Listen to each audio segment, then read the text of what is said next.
Movies always try to bring us into a different reality. To achieve that, filmmakers use specific computer software to make special effects.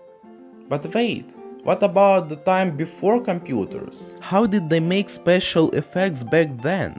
And how they edited movies without computers? I will answer these questions in this video.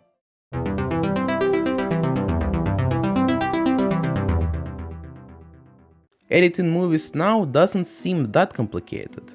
We know that they are shot on a digital camera, stored on a flash drive, and edited on a computer. Technically, you can even shot it on an iPhone and edit right there, immediately. But at the time before computers, it wasn't that easy. It was a long process that required dozens of people to work hard on it. In the previous century, digital cameras were not invented yet, so filmmakers shot their movies on film cameras. Of course, it wasn't as fancy as shooting on digital. It required hundreds of meters of film, big rooms to store it, and just a passion to actually go through all this process. As you know, movies are often shot in 24 FPS, which means 24 frames per second. It's believed that this is the point when it starts to look like a video and not like a slideshow. It means that each frame is imprinted into a film tape, so even 1 second of a movie takes a pretty long piece of a tape. Now imagine how it would look if the movie is 2 hours long. But even after you shot it, it still doesn't mean it's watchable.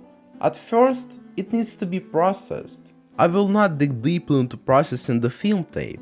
Instead, I really recommend to watch a video from Smarter Every Day. He explained this process perfectly. But in short, it takes a lot of work and time to process even a small piece of a film. Therefore, processing the film is an actual challenge. After processing, the work is obviously not done yet. It needs to be edited. As I said, there were no computers a century ago, thus no software either. So instead, they needed to literally cut the actual tape and then splice it together. Of course, they didn't do that just with scissors. Instead, there were specific devices, like Moviola. Their principle was pretty simple. There was a screen to watch frames, and 2 coils, one for a film tape and the second for a magnetic tape with sound. This device helped filmmakers to review a film and to cut film tape more precisely. For cutting, there was a film tape cutter, and for splicing, a film tape splicer. It took a significant amount of time, and since it made physically, editors needed to be really careful when editing, because fixing a mistake later might not be possible.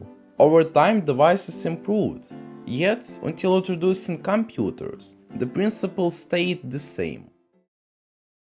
If editing sounds relatively easy, basically you cut and slice a film tape, then special effects may sound more complicated. Special effects were used since the early days of filmmaking, and they obviously did that without computers. Movies like A Trip to the Moon, The Wizard of Oz, and King Kong let us see that they needed to come out with really creative solutions to achieve a scene that they wanted to. Mostly, there were 3 techniques for special effects. To show you an example of stop motion, the King Kong movie is a great example. Of course, they didn't build an actual King Kong and put him on a real Empire State Building. Instead, small models were used. They built miniature scenes, put models there, and filmed there every little movement. And the process was pretty hard, since you needed to build a good model, a realistic scene, and then shot it for a long time. Yet it worked, which was wonderful. For perspective example, I choose Safety Last movie.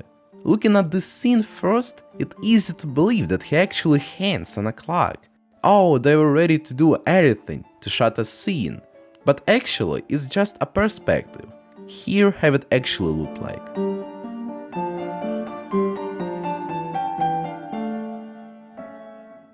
The last technique is shooting on the same film tape multiple times. For that, I'll show you a scene from The Wizard of Oz. You might think that they actually built a scene entirely, But no, they didn't need to do it that complicated. Instead, they first covered one part of the frame with the background and shot the part with actors. Then they took the same film tape and now covered the part with the actors. They drew a picture with a background and shot it on the blank part of film tape. As a result, they got this view. These solutions may seem outdated, but actually they were very smart for that time. People needed to be really creative to shoot scenes like that with almost no resources, and they succeeded.